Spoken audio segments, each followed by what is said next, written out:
Hi friends, welcome back to my channel Nirmala's cooking magic. ఈరోజు video వచ్చేసి మనం ఎప్పుడు రెగ్యులర్గా ఇంట్లో చేసుకునే ఇడ్లీ దోశ కాకుండా ప్రత్యేకంగా ఎన్నో ఆరోగ్య ప్రయోజనాలు కలిగిన మిల్లెట్స్తో చేసిన పుల్లట్లను, దీనితో పాటు ఒక టేస్టీ చట్నీ రెసిపీని కూడా చూపించబోతున్నా.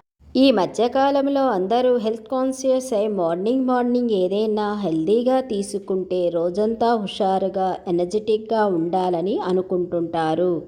ఎస్పెషల్లీ వెయిట్ లాస్ అవ్వాలనుకున్నవారు, డయాబెటీస్ ఉన్నవారు. ఇందులో మనము రైస్ అనేది అసలు యూజ్ చెయ్యం కాబట్టి వెయిట్ లాస్ అవ్వాలనుకున్న వాళ్ళకి, డయాబెటిక్ వాళ్ళకి బెస్ట్ రెసిపీ. సో ఆరోగ్యానికి ఆరోగ్యం, రుచికి రుచి ఉండే మిల్లెట్స్తో పుల్లట్లు రెసిపీని ఎలా చేయాలో చూసేద్దాం రండి. ఈ పుల్లట్లను చేయటానికి నేను ఇక్కడ 1.5 కప్పు కొర్రలను తీసుకున్నా. వీటిని 2-3 సార్లు అంటే కొర్రలలో ఉన్న మట్టి అంతా పోయి వాటర్ తెల్లగా వచ్చే వరకు బాగా కడిగి పక్కన పెట్టుకోండి.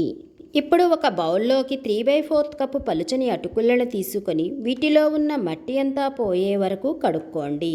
మీకు కావాలనుకుంటే పలుచని అటుకుల బదులు మందముగా ఉన్న అటుకులను కూడా తీసుకోవచ్చు. ఇలా వాష్ చేసిన అటుకులని కడిగిన కొర్రల బౌల్లో వేసుకోండి. ఇప్పుడు దీనిలో 1/2 కప్ పుల్లటి మజ్జిగని, 1/4 కప్పు నీళ్ళని, 1/2 టీ స్పూన్ మెంతులను వేసి బాగా కలిపి 6 నుంచి 8 గంటలు నానబెట్టుకోండి. మనం రెగ్యులర్గా చేసుకునే దోశపిండికైతే 4 గంటల పాటు నానబెడితే సరిపోతుంది. మిల్లెట్స్ నానటానికి కొంచెం టైం ఎక్కువ తీసుకుంటాయి కనుక మినిమం 6 గంటలు నానబెట్టాలి. టైం ఉంటే 8 గంటలు నానబెట్టుకోండి. 8 గంటలు నానిన కొర్రలని మిక్సీ జార్లో వేసి మెత్తగా మీడియం కన్సిస్టెన్సీలో ఉండేటట్టు రుబ్బుకోవాలి. ఇలా రుబ్బుకున్న పిండిని ఒక గిన్నెలో వేసుకొని మూత పెట్టి 8 నుంచి 10 గంటల పాటు ఫర్మెంటేషన్ చేసుకోండి. 10 గంటల పాటు పులిసిన పిండి ఇలా రెడీ అయింది. ఇలా పులిసిన పిండిలో రుచికి సరిపడా ఉప్పుని వేసి బాగా కలపండి. పిండి కన్సిస్టెన్సీ ఇలా ఉంటే సరిపోతుంది. ఒకవేళ పిండి కనుక గట్టిగా ఉంటే కొంచెం వాటర్ని యాడ్ చేసి కన్సిస్టెన్సీని అడ్జస్ట్ చేసుకోండి. ఇప్పుడు చట్నీని చేసేసుకుందాం. దీనికోసమని ఒక ప్యాన్లో 1 టేబుల్ స్పూన్ నూనెని వేసి వేడి చేయండి.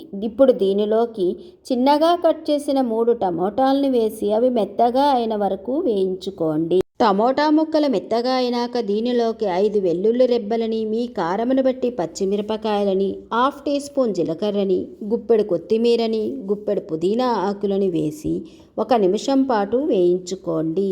ఇలా వేయించుకున్న వాటిని చల్లగా అయిన తరువాత మిక్సీ జార్లోకి తీసుకొని దీనిలోకి మీరు తినే పులుపుని బట్టి చింతపండుని, రుచికి సరిపడా ఉప్పుని వేసి మెత్తగా రుబ్బుకోండి. ఇప్పుడు పెనము వేడి చేసుకొని 1 గరిటెడి పిండిని వేసి పలుచగా స్ప్రెడ్ చేసుకోవాలి. ఎంత పలుచగా స్ప్రెడ్ చేసినా కానీ దోశలు చక్కగా వస్తాయి. ఇప్పుడు పైనుంచి కొంచెం ఆయిల్ని వేసి మూత పెట్టి దోశలను 2 వైపులా కాల్చుకోండి.